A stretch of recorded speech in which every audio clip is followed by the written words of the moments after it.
দক্ষিণবঙ্গে ভারী বৃষ্টি আর এই ভারী বৃষ্টির জেরে এবার হাওড়ার উদয়নারায়ণপুরে বাঁধ ধসে বিপত্তি। দামোদরের জলে 50 মিটার ধসে গেল বাঁধ। বাঁধ ভাঙায় একাধিক গ্রামে প্লাবন আশঙ্কা। কি বলছেন স্থানীয়রা, শুনুন।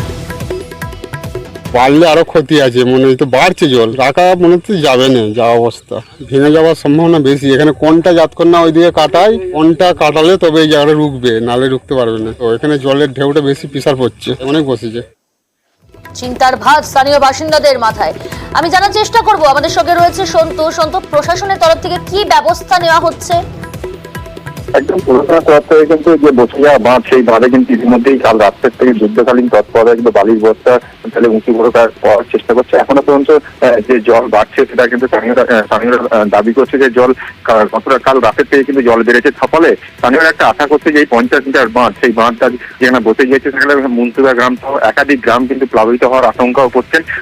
প্রশাসন কিন্তু সতর্ক আছে এবং কাল রাতে যেমন বালির বস্তা ফেলে জল আটকানোর চেষ্টা করা হচ্ছে, তেমনই কিন্তু আর সকাল থেকেও সেচ দপ্তর বা প্রশাসন এলাকায় কাজ করছে। বেশ, ধন্যবাদ সন্তু।